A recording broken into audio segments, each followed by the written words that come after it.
예, 필기 함집사님 필기하셨죠? 네. 예, 제가 지난번에 공부하면서 지난 학기에 공부한 거는 딱 세 가지만 알면 된다. 네. 유대가 어떤 나라, 그 당시 예수님 당시 사회가 어떤 사회였느냐 세 가지만 다 말씀드렸는데 뭐라고 써 있어요? 종교적인 억압, 정치적인 독재, 로마의 식민지였다. 네, 맞습니다. 요거 세 개가 제일 중요해요. 이 세 개의 키가 예수님 당시의 시대를 이해하는 가장 중요한. 임주사님 기억나시죠? 지난 학기 한 학기 내내 계속 그 당시가 어떤 사회였는지 그래서 얘기한 내가 거예요. 그걸 토탈 불안정한 사회라고. 네. 독재를 안 해도 불안정한 나라가 있고요. 맞아요. 지금은 예.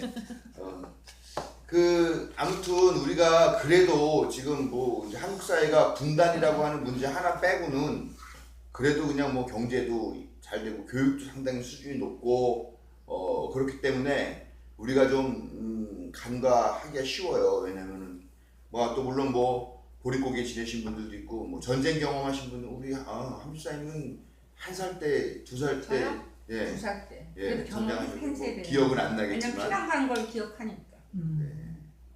피아노 뭐 기억을 하세요. 피난 기억해. 울산에도 피난 가고 부산 간 거 기억하니까. 그리고 한 3년, 5살, 5살 기억이 있으신 대단하십니다. 3살 때. 네, 이런 대단한 분과 같이 곡이라고 있습니다. 예, 또 독재국가는 우리가 경험해봤잖아요, 그렇죠? 예, 60년대 그 65년이었나요? 65년인가? 그 5.16 군사 쿠데타가 65년이었나요? 제가 64년이었나? 65년이었나? 제가 5학 아니야. 아니구나, 예, 60년이네, 60년. 60년. 예, 60년. 예, 그래서 48년부터 우리 이승만이 우리 먹고. 5살 때니까. 네네, 60년. 그 60년부터. 그 다음에 1987년까지는 계속 그 독재. 독재라고 하죠. 그걸 벌써 우리가 몇 년을 살았습니다. 근데 여러분들은 아마 그때 독재의 어떤 폐해 같은 것도 잘 모르지 않았을까 그런 생각이 들어요. 지금 생각해보면 지금의 기준으로는 독재인 것 같지만 그때 당시로는 왜 그랬냐면 다들 먹고 살기 바쁜 거죠, 그때는. 그리고 그 독재자들이 이 국민들을 다른 데 신경 쓰지 못하게, 물론 뭐 경제 개발이라는 문제도 되게 중차대한 문제였으니까 그걸 하면서 국민들이 거기에 더 많이 신경을 쓰고 거기에 마음을 뺏기고 잘 살아보세요 하는 그런 마음들을 주면서 그 뒤로는 자기들이 해먹고 싶은데 다 하는 그런 방식의 독재였기 때문에 여러분들은 직접적으로 독재 뭐 그러니까 요즘 노인네들이 그러잖아요. 박정희가 살아와야 돼. 네, 독재. 우리나라는 독재를 해야 돼. 한국 놈들은 독재를 해야 된다고 막 이렇게 얘기를 하시는 분들이 있는데 참 뭐 제가 보기엔 답답한 일이긴 합니다만 그분들 세대는 또 그게 자기 나름대로의 검증과다가서 좋았다고 생각하는 거죠. 그러나 자기는 이제 늙어가지고 살 날 얼마 안 남으신 분들이 그러면 안 되잖아요. 앞으로 주구장창 살아야 될 젊은 세대들, 이제 막 태어나는 세대들도 있는데 그 세대들에게 자기가 맞는 거를 강요하는 방식은 안 되는 거니까 그냥 그렇게 일평생 한국 산업화를 위해서 애를 많이 썼으니까 그냥 편안하게 정치에 그렇게 감내라 떡내라 하는 건 옳지 않고 사실 정치나 사회 문제는 후대들에게 맡겨주는 게 맞다 그렇게 생각합니다. 근데 독재를 피부로는 안 느꼈을지 몰라도 굉장히 이렇게 억압되고 무섭다는 생각은 항상 하고 살았어요. 네. 말 한마디 잘못하면 끌려간다는 걸 알았으니까. 삼천군. 제가 알기도 우리 지금 이 자리에 계시는 분 중에 그래도 그 독재 가장 많은 피부로 체감하신 분이 아마 장로님일 거다. 미니스커트 입고 나가면은 잡혀가고 다 들고 이렇게 잡혀가고 그리고 막걸리보다 그랬었으니까. 말 한마디 네. 잘못하면 그 자리에서 그냥 끌려가는 거 보고 했으니까. 네, 삼천교육대 다 잡혀가고. 네. 얘도 조금 후고. 그 우리가 그 민통선 평화교회라고 가서 같이 예배 드리려고 했던 그 이정 목사님도 삼천교육대 끌려가가지고. 근데 삼천교육대 우리는 생각하면 그러잖아요. 뭐 아니 내가 잘못한 게 없는데 뭐 내가 왜 끌려가? 그 사람들은 잘못한 게 있으니까 그런 거지. 우리가 사실 이렇게 생각을 하게 되는 게 많은데요. 보니까 지금 밝혀진 일들이 한두 개 아니더라고요. 잘못 없어도 그냥 뭐 머리가 좀 길다는 이유로 그냥, 뭐 바지를 한쪽 걷었다는 이유로 그런 여러 가지 이유로 불황자라고 잡아가지고 끌고 갔고요. 또 보니까 불황 청소년을 뭐 이게 수용한 시설이 또 무슨 섬에 있었더라고요. 얼마나 요번에 봤는데 그렇게 해서 죽은 사람이 또 몇만 명이 또 죽었고 너무 무서워. 아이들이죠, 그건 아이들이. 아 참. 그러니까 이게 내가 뭘 잘못했어. 네? 이제 이런 시대가 아니라는 거죠. 그때도. 지금도 사실 그렇잖아요. 뭐 세월호 애들은 뭐 크게 잘못해서 죽었나요? 그 다음에 백남기 씨 같은 경우가 거기 가가지고 그 데모좀 했다가 그게 물대포 맞아서 죽어야 될 정도의 큰 죄인가요? 네. 근데 점점 그런 일이 생겨요. 용산 철거민 참사 때 보면은 그 사람들 다 그렇죠. 자기가 전세금, 보증금, 뭐 그다음에 권리금 이런 거 해줘서 몇 억씩 주고 들어와가지고 그걸 하는데 갑자기 재개발이 되니까 수용해버린다 그러고 건물 주인은 알았다고 해버렸는데 이 사람은 권리금 주고 들어오고 인테리어하고 들어오고 설비 다 해갖고 들어와가지고 몇 년 장사했는데 나가라 그러니까 기가 막힌 거죠. 그 옛날에는 가난한 사람들만 빈민들만 그런 일을 당하는 거였는데 지금은 그것도 아니라는 거죠. 근데 그때 한참 얼마나 용산 참사 때문에 이 서울 시내에서 집회 많이 했습니까? 그 집회하면은 또 여기 이 관철동 앞에 있는 그 어디죠? 그 종로구청 맞은편 쪽에 있는 그 지금 피막골 그쪽에 있는 사람들이 다 짜증내는 거예요. 여기 가서 맨날 허구 맨날 데모하니까 장사 안 된다고. 예? 맨날 데모하니까. 그래도 어떻게 했습니까? 그 사람들 다 쫓겨났어요. 지금 피막골이라는 자체가 없어져 버렸죠. 거기 있었던 그런 가게들 다 없어지고 상가들 그 상가 세입자들 다 지금 어디가 있는지 모른다는 거죠. 결국은 아이고 쟤네들 데모에서 저런 애 손가락같이 당하던 사람들도 이제 똑같은 처지가 되는 그런 상황이라는 거죠. 네, 기가 막힌데 아무튼 이런 상황들을 생각하면서 우리가 직접 경험해보지 못했다 하더라도 어떤 그런 식민지, 로마의 식민지 뭐 이런 거를 감안하면서 들어야 생각해야 이 예수님의 일생이라는 게 도움이 되는데 괜찮으시면은 뭐 저기 아리랑이나 태백산맥 같은 그런 책을 한번 좀 읽어보시면 거기 얼마나 우리 그 식민지 시대의 삶이 비참했는지에 대한 내용들이 나와요. 우리는 그냥 식민지 그러니까 요즘 어떤 인간들은 일본 때문에 우리나라가 근대화가 됐다. 그래서 일본 때문에 우리가 이렇게 불안한 거 아니냐? 일본이 철도 놔줘가지고 이렇게 된 거다. 다 그런 소리라고 있잖아요. 일본이 우리나라 잘 되라고 철도 놔줬습니까? 아니죠. 저 대륙 침략하는데 자기네 무기 실어나르고 식량 실어나르고 하느라고 그거 해간 거죠. 예? 목포에 항구도 멋있는 거 만들어주지 않았냐? 군산에 항구 잘 만들어주고 도시 얼마나 잘하는? 왜 그랬습니까? 그 호남 평야지대에서 나오는 그 엄청난 그 미국들을 그냥 자기네 일본으로 다 실어나가려고 이렇게 만들어 놓는 거예요. 예? 그러니까 이렇게 정말 이 독재국가, 로마 식민지국가 이런 상황들은 우리가 직접적으로 경험을 하지 못한다 하더라도 한번 그렇게 좀 다른 비슷한 어떤 그런 사료들 찾아보시면서 그 감정을 거기 몰입을 하셔야 예수님에 대해서 더 많이 이해할 수 있다. 그걸 아셔야 돼요. 우리가 생각하는 그런 일제치하 또 독재는 우리가 기억하지 못하고 그때는 미처 생각하지 못했지만 상당히 참혹한 곳이었고 예수님 당시는 그때보다도 더했다라는 거죠. 또 하나가 뭐냐? 종교 뭐 그런 거 요즘 생각하면 될 것 같기도 하네요. 어제 지난주에도 제가 그 칼 막스가 그 종교를 아편이라고 얘기했던 이유에 대해서 말씀드렸죠. 예, 그런 상황인 거예요. 그 종교가 권력에 빌붙어가지고 권력이 하는 거를 잘못했다라고 이야기를 하는 것이 아니라 거기에 빌붙어가지고 자기의 기득권을 얻어내는 방식으로. 그러니까 이 제국주의나 아니면 뭐 식민주의 아니면 독재주의가 하는 거를 옹호하는 거죠. 옹호하면서 그 기득권을 받아먹으니까요. 제일 대표적인 게 그 한국 교회가 이게 이제 한국 교회가 독재와 산업화와 교회 성장 이 세 가지가 딱 맞물려 있어요, 같이. 독재하면서 밀어붙여 하면서 산업개발 얘기를 했고요. 그 다음에 거기에 교회에는 복 받는다, 뭐 믿어라 이렇게 얘기를 하면서 이 세 가지가 같이 되게 급속도로 성장을 한 그 한국 그 과정이 있거든요. 그 과정에 교회가 그런 독재 같은 것들에 대해서 그렇게 하면 안 된다라고 비판하기보다는 뭐 전두환 찾아가서 청와대에서 조찬 기도회 해드리면서 전두환 대통령 각각 하나님께 세우신 사람입니다. 하나님이 지켜주실 겁니다. 이런 식으로 팔아먹은 거죠. 신앙적 양심을 팔아먹은. 그러니까 그 하늘이 얼마나 꼴보기 싫습니까? 근데 그렇게 해서 성장한 일제시대 때 일본 놈들한테 붙어가지고 성장한 기업들이 지금 와서 하는 게 다 자식들한테 세습하는 거죠. 보니까 미국의 뭐 30대 기업 사장들이 어떻게 됐나 보니까 거의 한 70% 정도가 자수성가더라고요. 한국은 95%가 세습입니다. 상속. 그것도 3대 4대 대대로 세습. 예. 그렇게 교회도 그렇게 돼 있죠 지금.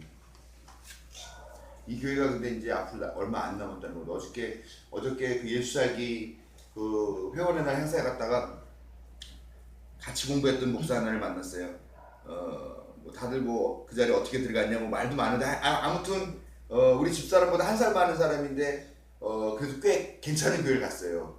근데 어제 얘기를 들어봤더니 교인들이 다 싸우고 나가고 뭐하고 80명 남아 있었는데 자기가 가지고 지금 재적은 한 500명, 600명 하고 출석은 한 300명 좀 넘는다 이렇게 얘기를 하더라고요. 야,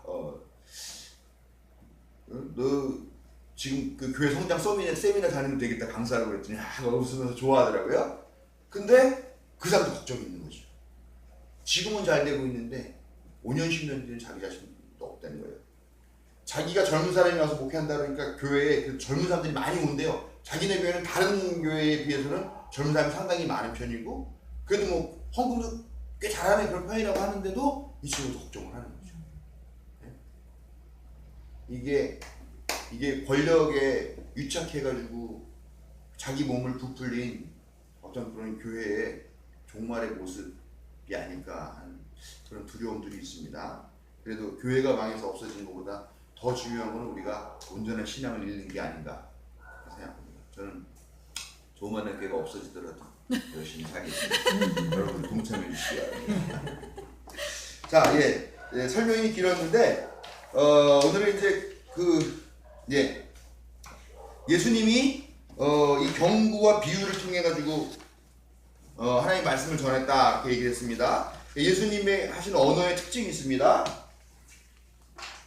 우선 첫 번째는 전복적입니다. 전복이라고 하니까 갑자기 이렇게 땡기시는 분들이 전복 뒤집어 엎는다고요. 그러니까 오늘 여기에 나와 있는 그 책에 나와 있는 비유도 보면은요, 강도 만난 사마리아인의 그 착한 사마리아인의 비유도 보면은 그 당시에 당연하다고 생각하는 상식들을 뒤집어 엎어버리죠. 부자와 나사로의 비유도 그렇고요. 포도원 품꾼들 얘기도 그래요. 많이 일한 사람이 새벽부터 와가지고 많이 일한 사람이 당연히 많이 받아가는 거죠. 당연히 그런 기대를 하죠. 얘기 듣는 사람 다 그 생각할 거예요. 품꾼 싹 받는데 얼마 받을까? 야, 새벽 6시부터 나와서 한 사람은 하루 종일 했으니까 한 10만 원 받겠네.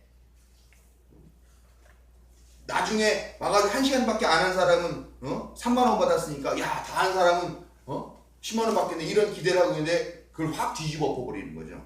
근데 그게 사람들의 상식, 당시의 체제, 체계 이런 것들에 대한 거를 다 맞물려 있는 그런 전목적인 예배입니다. 둘째는 뭐냐? 둘째는 생동감이다라는 겁니다. 생동감. 예수님이 말씀을 하시는데, 자,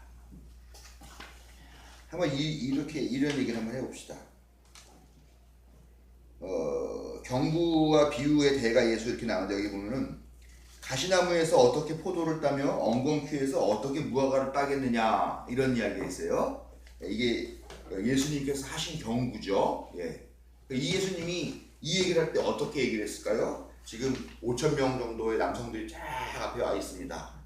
예수님께서 다 이렇게 말씀하시죠. 내게 주목하라! 가시나무에서 어떻게 포도를 따며 엉겅퀴에서 어떻게 무화과를 따겠느냐! 이렇게 얘기하셨을 것 같죠? 아니에요? 어떻게 얘기했을까요? 사근사근하게. 사근사근하게. 사람이 많으니까 이제 큰 소리를 하는 거죠. 그럼 이렇게 가시나무에서 어떻게 무화과를 따며 엉겅퀴에서 어떻게 포도를 얻겠느냐. 이렇게 얘기. 생동감이 없어. 생동감이 없어요. 네, 맞죠. 여러분 목사가 설교를 하면서 제일 힘든 게 뭐냐? 마누라가 집에 와서 뭐라 그래요? 마누라가 와서 집에 와서 뭔 설교를 그렇게 하냐고. 예? 교인들은 아무 얘기도 안 해요. 아무 얘기도 안 해. 근데 당신 얘기는 뭐 신학적인 뭐 그 내용들이 많고 깊이가 있는 것 같긴 한데 재미가 없어. 지루해. 이러는 거죠. 우리가 예수님의 이 어법이나 이 언어에 대해서 오해하는 부분이 있어요. 우리는 예수님을 신의 아들이라는 전제를 갖고 있어요. 예수님은 무게를 잡고서 내 이웃을 내 몸과 같이 사랑하여라. 내 원수도 그런 것을 하지 않다. 뭐 이렇게 얘기했다라고 생각하고 하나님의 아들이라는 권위 때문에 듣는 사람들이 다 그냥 저절로 빨려들었을 거라고 생각하는데 과연 그렇겠느냐라는 거예요. 어떻게 얘기를 했느냐? 생동감 있게. 생동감이 있는데 어떤 생동감이냐? 생활 밀착형이에요. 생활 밀착형. 현실, 생활, 현실, 밀착. 와 다 왔다. 예? 와 다 왔다. 와 다 왔어요? 예. 아니 그런 식으로 말. 예, 그런 얘기죠. 가시나무에서 어떻게 포도를 따며 엉겅퀴에서 어떻게 무화과를 따겠습니까? 이게 아까보다는 좀 낫죠. 그러면 아니 제정신이 있습니까? 어떻게 가시나무 앞에 가가지고 포도나무 열매를 찾고 있어요? 바보 아닙니까? 바보? 예? 아니 그리고 엉겅퀴에 가가지고 거기서 무화과를 따려고 그러고 여러분 제정신 아니에요. 또 다르죠. 저는 그렇게 생각해요. 예수님이 혹한 권위가 있어가지고 우리 그 철학자들 있잖아요. 이렇게 소크라테스도 항상 이렇게 이렇게 수건 같은 거 걸쳐 이러고 다니는데 이러면서 내 말이 진리니 들으시오 뭐 이랬을 거라고들 다 착각을 하는데 그건 아니지 않겠느냐라는 겁니다. 그리고 실제로 그래요. 예수님이 하시는 이 경구와 비유들이 대부분 다 되게 생활 밀착적인 거예요. 자, 여러분 한 농부가 씨를 뿌립니다. 씨를 뿌려요. 쫙 하면서 뿌립니다. 그런데 씨가 떨어지는데 보니까 어떤 거는 길가에 떨어지네요. 어떤 거는 가시덤불에 떨어지네요. 그 얘기를 듣는 사람들이 맞아. 씨 뿌릴 때 꼭 그렇게 되더라. 듣는 사람들도 공감을 하는 그런 소재들, 그런 주제들 이야기를 하신 거예요. 말투도 여기 보면은 예수님은 타고난 이야기꾼이었다 그런 이야기가 나와요. 예수는 정말로 탁월한 이야기꾼이었다라고 얘기를 하는 게 바로 이런 부분들도 포함이 된다라는 거죠. 우리가 갖고 있는 예수님에 대한 어떤 그런 선입견 같은 것들을 완전히 좀 뒤바꿔야 된다라는 거죠. 예수님은 이야기꾼, 재미나게, 생동감 있게, 생활에 있는 그런 소재들로 그리고 말하는 투도 재밌는 이야기꾼처럼 아무리 좋은 얘기를 할지라도 그 얘기를 재미없게 하면 귀에 안 들리잖아요. 저는 부흥사들이 싫어요. 근데 부흥사들 설교 방식은 좀 배우고 싶어요. 부흥사들이 와가지고 좀 심한 사람들은 맨 앞에 앉은 할머니한테 2년 전에 하면서 하는 그런 사람들이 있는데 그런 거 근데 또 그거 하면서 좋아해요. 뭐 그 시대에는 그게 어필이 되지만 뭐 우리는 약간 좀 불편하긴 한데 아무튼 와서 뭐 박수 치고 노래하라고 그러고 막 하면서 솔직히 말하면 약 팔러 온 사람 같이 하잖아요. 그러면서 예수의 복음을 파는데 그렇게 하는 예수님도 어떻게 보면 부흥사가 아니었을까. 생동감 있게 생활 밀착형 그런 소재들 가지고 근데 그런 이야기들 실제로 많이 보인다는 거죠. 비유를 드는 게 여자가요 어느 날 창고를 열어가지고 밀가루를 갖고 와서 막 부풀립니다. 열심히 부풀리죠. 반죽을 막 합니다. 반죽이 안 되네요. 뭘 넣어야 될까요?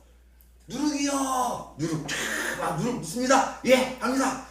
그 다음에 요거를 발효를 시켜야죠.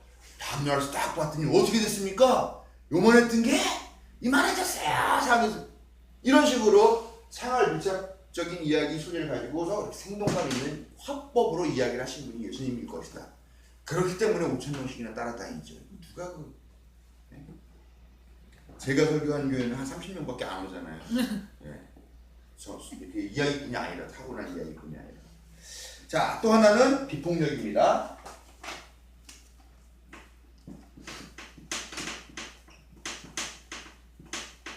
되게 중요해요. 예수님 이 비폭력이라고 하는 주제가 예수님의 삶을 통해서 고스란히 나오잖아요. 예수님이 폭력을 행사한 거는 딱 한 번 욕은 좀 했어요. 욕은 성전 뒤엎을 때. 예, 바리새인들한테 이 독사의 자식들아, 이 개 같은 놈들아, 이런 욕설은 좀 하셨죠. 분명히 예수님도 호불호는 분명히 있으신 분인데, 근데 그분이 폭력을 쓰지 않아요. 폭력을 딱 한 번 한 건데 그게 뭐냐면은 성전 숙정이죠. 성전 숙정, 보통 이러고 성전 정화 뭐 이렇게 얘기를 많이 하는 사건인데, 이 사건도 말하자면은 폭력이라기보다는 일종의 하나의 퍼포먼스였던 거예요. 퍼포먼스. 그러니까 그 사람들의 어떻게 물리적인 어떤 힘을 이용해서 그 사람들에게 공포감을 주기 위한 것이 아니라, 지금 그런 방식으로 성전이 어떤 시장터와 같이 돼가는 이런 방식, 그 다음에 강도의 소굴이라고 얘기했단 말이에요. 종교라는 이름으로, 신의 이름으로 그 사람들의 주머니를 털어가는 그런 방식에 대한 경고를 하는 일종의 퍼포먼스였다는 거죠. 네? 그 존 디어라고 하는 신부가, 이 사람이 그 비폭력 평화 활동을 하시는 그런 미국의 신부님이신데, 성공기 신부인가 카톨릭 신부가 아무튼 그런데, 이분이 최근에 감옥을 갔어요. 감옥을 갔다 나온 이유가 뭐냐면 미국에 있는 전쟁 반대를 외치면서 미국에 있는 어떤 공군 기지에 밤에 몰래 잠입을 한 거예요. 뭐 어떻게 잠입을 했는데 뭐 영화에서 그런 것처럼 철조망 끌고 들어갔을 것 같지는 않고, 아마 들어갔다 안 나오고 밤에 어디 숨어 있었던 것 같아요. 그리고 가가지고 최신 비행 경납고에도 또 몰래 들어갔다는 거예요. 어떻게 그런 일이 가능한지 모르는데 아무튼 들어갔대요. 몇 명이랑 같이. 그래서 망치를 가지고 그 비행기의 날개를 막 이렇게 뚫어서 찌르쳤답니다. 엄청난 일이죠. 여러분들은 다 근데 이게 퍼포먼스였던 거예요. 최첨단 비행기랄지라도 망치 하나만도 못한데 왜 이런 돈을 들이면서 왜 사람을 죽이는 일에 집착하느냐에 대한 퍼포먼스를 하신 거였다는 거죠. 그러면서 이제 옥살이를 아마 하시고 나오셨나 잘 모르겠는데, 아무튼 그분이 쓴 책에 그런 나온 내용들인데요. 예수님은 기본적으로 비폭력인 거예요. 이 당시에 이 사람들이 다 악에 받쳐 있어요. 어떤 악에 받쳐 있느냐? 헤롯한테 뜯겨, 로마 제국한테 뜯겨. 헤롯한테는 국세내죠. 로마 제국에는 제국세내죠. 종교에는 성전세내죠. 근데 지난번에 말씀드린 게 이 세 가지 합치면 몇 퍼센트 된다 그랬어요? 수익에? 70. 그래, 60 이상 70%까지 된다 그랬어요. 그러면 내가 10개를, 쌀 10가마니를 농사를 져도 내가 3가마니 먹고 그걸 갖고 1년 가족들이랑 같이 먹고 살아야 되는 그런 상황이라는 거죠. 다 악에 받쳐 있죠. 그러니까 이 사람들은 이 지긋지긋한 놈의 세상이 좀 뒤바뀌었으면 좋겠다. 근데 어떻게 뒤바뀝니까? 로마가 어떤 나라예요? 지금 미국과 같은 나라죠. 전 세계를 다 평정하면서, 그 일대죠. 사실 전 세계는 아니지만 그 일대를 완전히 평정하면서 그런 무력, 군사력, 그런 또 아주 그냥 탁월한 문화, 예술 이런 걸로 쫙 와 있는 정말 대제국인데 거기를 어떻게 이깁니까, 자기네들이? 그러니까 이 사람들이 메시아를 기다리는 거예요. 메시아. 근데 그 메시아가 어떤 메시아입니까? 그들이 기다리는 메시아의 모습은 어떤 모습입니까? 뒤집는 메시. 그렇죠. 근데 뒤집는 게 이런 것과 다른 게 뒤집는 거잖아요. 폭력적으로 뒤집는 거예요. 다윗과 같은 사람이 오기를 바라는 거예요. 다윗이 그 일대에 또 다윗 제국을 건설한 나름대로의 그 제국주의 황제거든요. 그러니까 그가 와서 칼 휘두르고 사람을 죽이고 막 하면서 그 일대를 다 복속시켜가지고 했던 것처럼, 지금 우리에게 메시아를 보내주십시오. 이 메시아가 와서 우리도 이 로마 제국 갈아엎어버리고 다 칼로 쓸어버리고 또 이 헤로당도 쓸어버리고 이 종교 이놈들도 쓸어버리고, 그래서 그런 메시아가 오기를 기다리고 있다는 거죠. 사람이 또 사회가 행복하면 행복한 메시아를 상상할 수 있고요. 그 사회가 너무 처참하면 처참한 거를 건져내주기 위한 폭력적 메시아를 생각하게 되는 거죠. 여러분들은 요즘 같은 경우는 어떤 메시아를 생각합니까? 말씀하지 마세요. 녹음이 되고 있으니까 저 하나만 말하는 걸로. 예. 예수님은 근데 철저히 비폭력적이었어요. 가만히 보면 예수님은 자기 자신이 유대인이라고 하는 의식도 별로 없었던 것 같아요. 예수님은 아무리 봐도 하시는 짓이 무정부주의자, 국가 반대주의자 뭐 이런 것 같아요. 약간 아무튼 유대인으로서의 어떤 그런 걸 고집하지도 않으셨고 국가 그런 거 이런 폭력적인 것들을 완전히 거부하시는 분이라는 거죠. 예, 마지막으로 네 번째가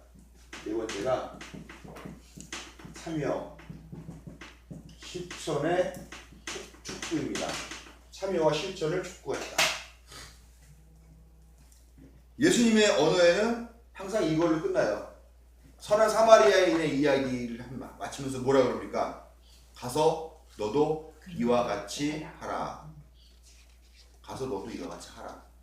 또 이런 비유가 있죠. 한 사람이 집을 짓는데 그 사람은 모래 위에다가 집을 짓는다. 그리고 비가 오고 홍수하니까 무너졌더라. 한 사람은 반석 위에 집을 짓는다.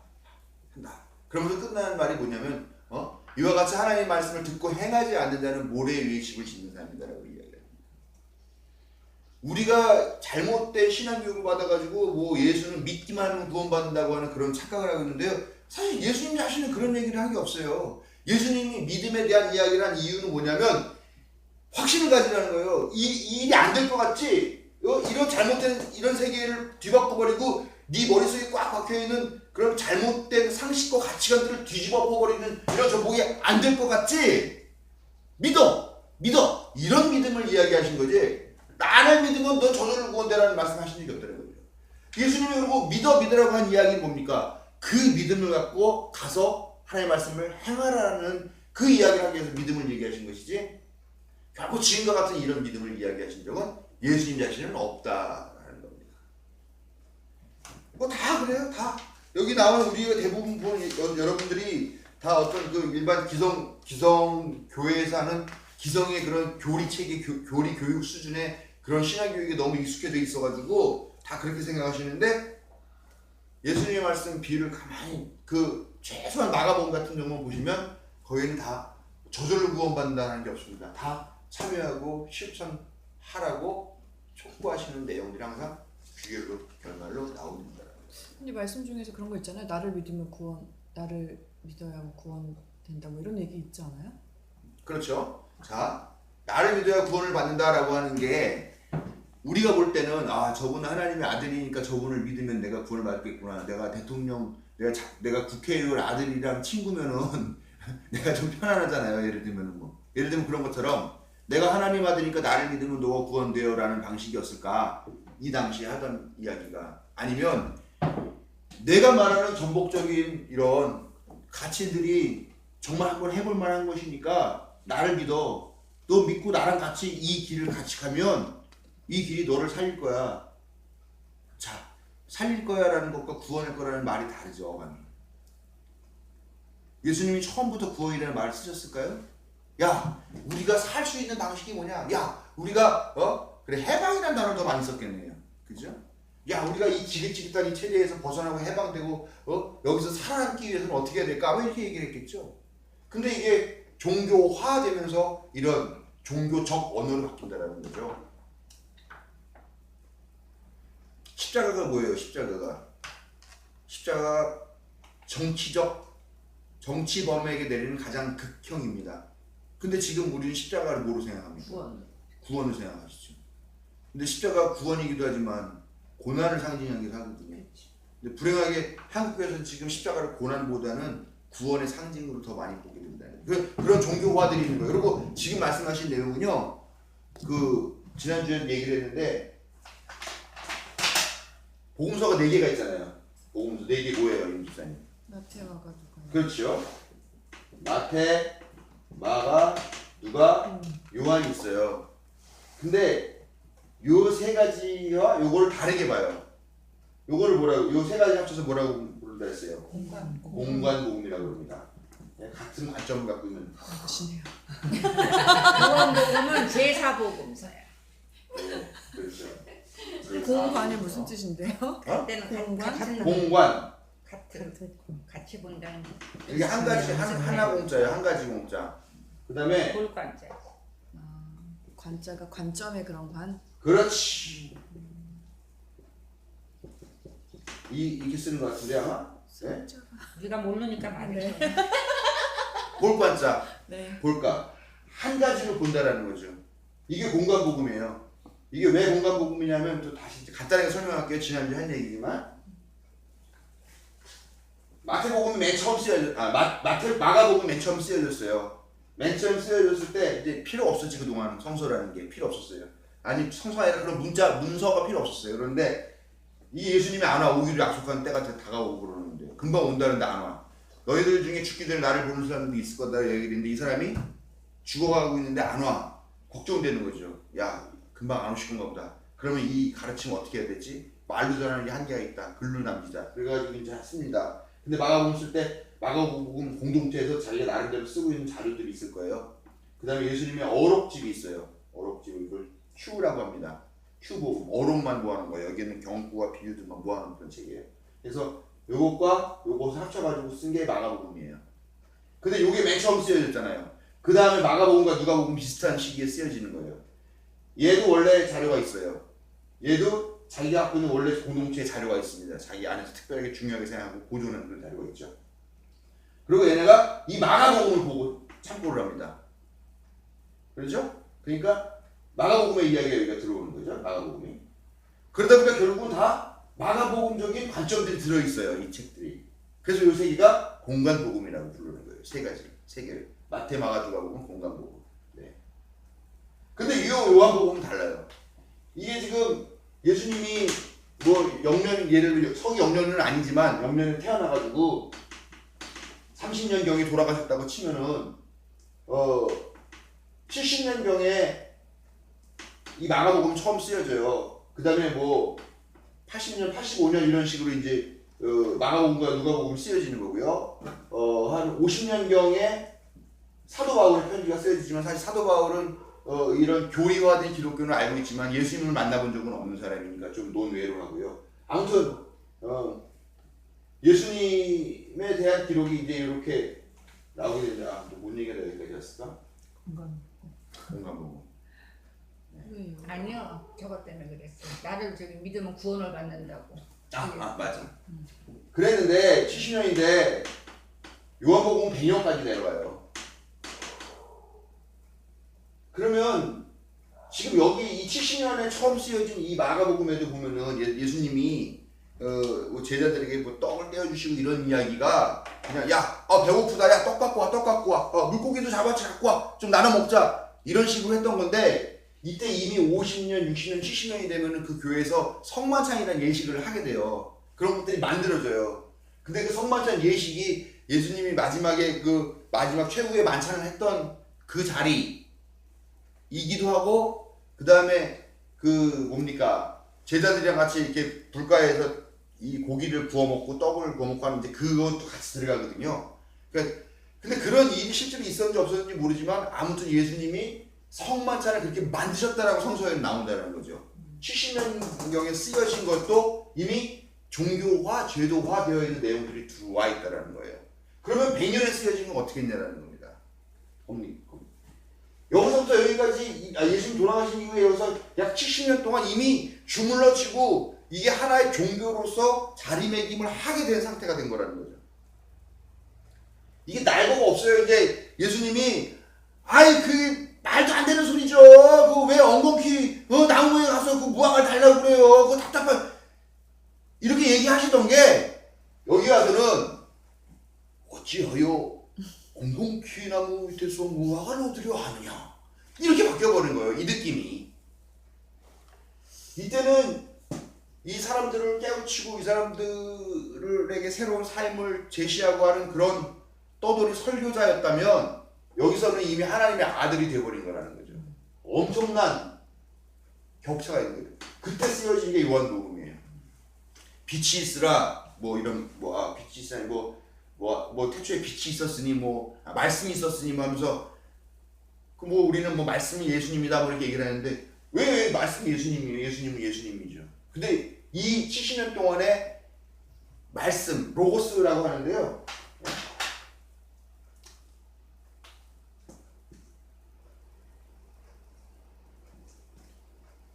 로고스라고 이렇게 멋있게 씁니다. 아름다워라. 우리는 말씀이라고 번역하는데 이게 말씀이 그냥 우리 생각하는 말씀 그게 아니라 어떤 특정 하나의 실체를 말하는 거예요. 지혜, 하나님이 갖고 있는 지혜의 창고 이라든가 그런 느낌. 근데 그게 예수였다라는. 그렇게 이 70년 동안 예수를 그런 식으로 그러니까 역사적인 예수를 그냥 날로 그냥 한 30 정도 먹은 한 청년이 와가지고 세상 이렇게는 안 돼. 바뀌어야 돼. 폭력적인 방법 뭐가 있을까? 여러분 우리가 생각을 바꿉시다. 우리가 이제 여자도 사랑 취급 좀 하고요. 예? 누가 날 때려요? 더 때려보라고 더 때려 하고 들이대면서 우리가 저항합시다. 이렇게 외치던 사람이 갑자기 여기서는 완전히 다른 사람이 되어버리는 거죠. 이 70년 사이에. 그리고 난 다음에 이 뒤로 쭉 떠오면은 370몇 년인가요? 밀라노 침략이라는 게 있어가지고 이게 기독교가 국교화가 된다는 거죠. 여기에서 이미 요한복음까지 왔을 때 이렇게 그냥 한 청년이 하나님의 로고스, 말씀, 지혜 이런 게 돼버렸다고 한다면 여기에서 여기까지 또 얼마나 많겠냐. 이 사이에 어거스틴 이런 사람들이 우리 교회에서 최고의 신학자라고 말하는 어거스틴이나 이런 사람들이 다 요 시기에 또 포진해 있단 말이에요. 그러고 난 다음에 그래 좋아 이거는 그냥 하나의 종교니까 여기서부터는 뭡니까? 국교예요. 국교. 국가의 지지를 받으면서 이제 또 신격화가 되는 거예요. 예? 여기서부터는 수준이 이만큼 올라갔다 그럼 이제 이렇게 올라오는 거죠. 이 이후에 어떤 일이 벌어집니까? 카노사의 굴욕 그런 건가요? 아니면 제가 역사가 좀 약해서 그러는데 그런 거 있죠. 황제 불러다가 교황이 무릎 꿇기고서 이렇게 숨어주고 그런 거 있잖아요. 예? 나중에는 이 국가보다도 더 높은 위상으로 올라가게 된다는 거예요. 이 종교가. 그러면 내가 좀 있어 보이는 사람이 되려면은 내가 친하게 지내는 유력한 사람이 더 큰 파워를 가져야 되는 거예요. 그렇죠? 예를 들면 우리 감리교 같은 식으로 따진다면은 내가 좀 힘을 얻으려면은 내가 지지하는 사람이 감독회장이고 당선이 돼야 되는 거죠. 그래야 이 사람이 나도 어디 보내주고 우리 교회 돈도 보내주고 이렇게 할 거 아니에요. 그러면 이 사람이 더 높아지게 나는 애를 써야 되잖아요. 그러면 이 사람이 이 사람은 기도로 죽은 사람도 살려낸 사람이고 말 한마디에 500명씩 전도가 되고 오는 사람이고 감리교 꼭 필요한 사람이라고 내가 얘기를 하겠죠. 진실이든 가짜든. 과정에서 얘기해서 5명 왔는데 한 50명 왔다고 얘기할 거고 머리 아팠다고 하는 사람이 이렇게 했는데 죽은 사람이 일어났다고 이런 식으로 되겠다라는 거죠. 이런 과정들이 있는 거죠. 그렇게 교황이 황제까지도 무릎 꿇치면서 면박을 줄 정도의 파워를 갖기 위해서는 이 교황이 믿는 예수라는 존재가 어디까지 올라가야 되겠느냐라는 겁니다.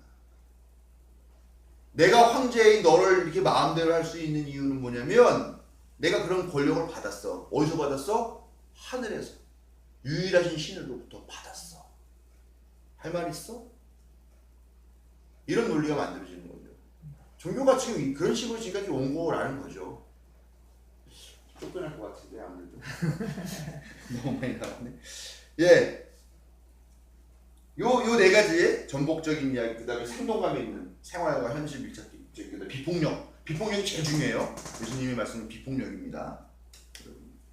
저도 총환자로 주어지면은 지금 어디 달려가서 쏴 죽이고 싶은 사람 하나 있어요.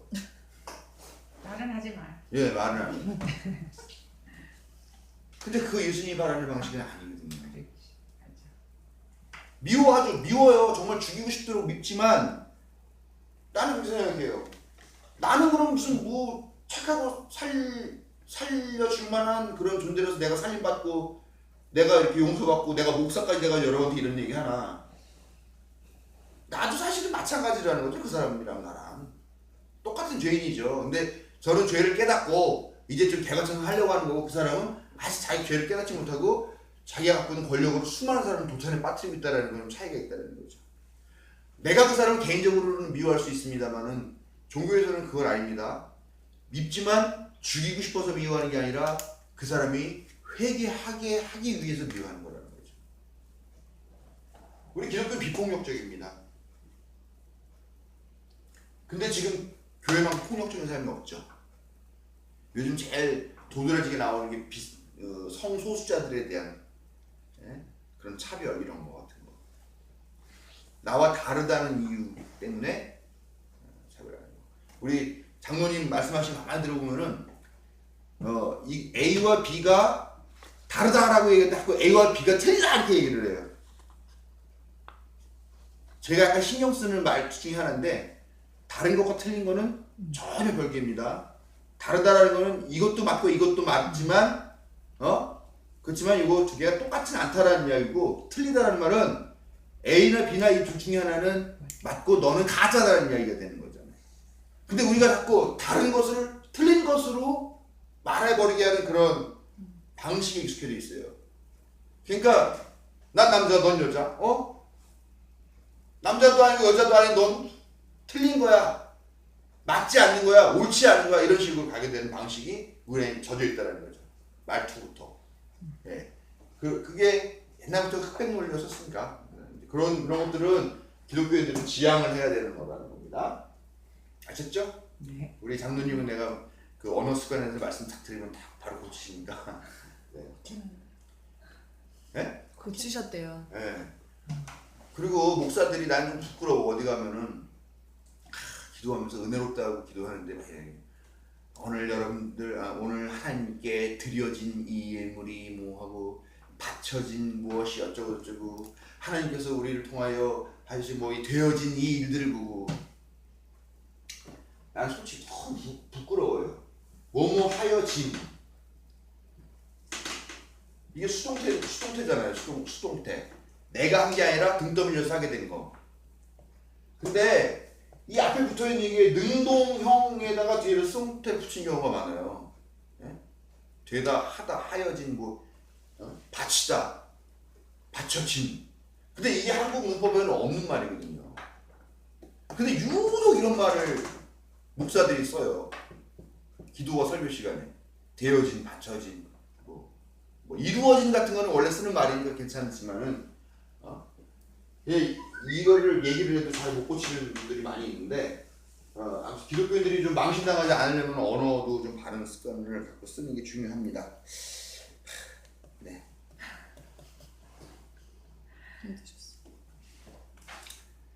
아씨, 오늘 좀 많이 나가려고 준비 많이 했는데 빨리 말씀 빨리 정말 하세요. 한 페이지 두 페이지 요거와 관련된 배경에 관한 이야기들만 하다 보니까. 근데 질문 안 이렇게 얘기하면은, 네? 질문 안 하겠습니다. 아니야. 시간 많이 있는데 뭐. 이렇게 하다 보면 나중에는 정말 빨리 나갈 수 있을 거예요 아마. 이런 이야기, 배경적인 이야기를. 사실 배경 배우려고 하는 거잖아요. 네, 예수님의 언어의 특징에 대해서 충분히 이해를 하셨으면 되고요. 그 다음에 예수님의 이제 경구와 비유가 가리키는 지혜 이렇게 얘기됐는데요. 뭐 요거는 뭐 그냥 간단하게 얘기하고 다음에 이어서 할 텐데요. 뭔 얘기하냐면 간단해요. 그 당시의 상식이라고 하는 거예요. 그러니까 전복, 예수님의 언어가 전복적이라고 그러면 전복하려고 하는 대상이 있을 거 아니에요. 그 대상이 뭐냐면은 당식, 상식, 인습, 뭐 관습, 체제 이런 걸 아우르는 것들이잖아요. 그런데 이 당시에 똑똑한 게 뭐냐? 이 당시에 상식이라는 게 뭐냐? 그냥 간단해요. 잘 먹고 잘 살기 위해서 어떻게 처세해야 할 것인가에 관한 이야기예요. 돈 많이 벌려면 어떻게 해야 되고, 권력지 않으면 어떻게 해야 되고, 손바닥 비벼야 되고, 누구한테 가가지고 손바닥 비벼야 되고, 이런 얘기죠. 근데 예수님은 그거 거부한 거라는 거죠. 이거 때려 부셔야 정말 참 세상이 온다. 그러면은 이런 말할 때 화가 나는 사람이 있지. 예수님 이런 말할 때 누가 있어요? 이미 그런 방식으로 사는 권력을 얻고 기득권을 얻고 자산을 쌓은 사람이 이렇게 말하니까 이 새끼 봐라. 내가 그동안 피땀 흘려서 평생 이룬 거를 지금 도전해? 이렇게 나오는 거죠. 그렇게 될 때 예수님은 죽을 수밖에 없는 분이 된다라는 겁니다. 그게 지금까지 계속 이어지는 거예요. 그렇죠. 예나 지금이나 돈 좋아하고 명예, 권력, 인기 다 좋아하는 거죠. 그거예요 결국은. 그러니까 지금 서울대 의사 같은 경우도 그 자녀들이 뭐라고 생각할까? 그 아버지가 지금 이렇게 오르내리고 있는 모습 보면서. 근데 아마 그 아버지는 그럴 거예요. 그럼 내가 십자가 지어서 우리 가족을 살렸다. 아마 이렇게 얘기하지 않을까라는 생각이 드는데요. 왜 예나 지금이나 그렇습니다. 자, 오늘 여기까지 할게요. 오늘 10월 며칠? 10월 5일? 겸사 5일. 그 사람이 박근혜 주치의였어요? 병원장이 박근혜 주치였어요. 아, 그래요? 천재 병원장이 박근혜 주치여서 그 사람이 병원장 올 때 굉장히 말이 많아요. 거의 올 수 없는 사람이 거의 낙하산 같은 그거였어. 병원장. 그래서 그렇군요. 그럼. 왜 그러나 했는데 뭐 뒷거래가 있었나 했더니 그게 아니에요. 있었다니까. 대놓고 거래를 그래서 굉장히 말이 많아. 그 사람 올 때 반대하고 그랬는데. 자, 혹시 질문 있으시면 하세요. 뭐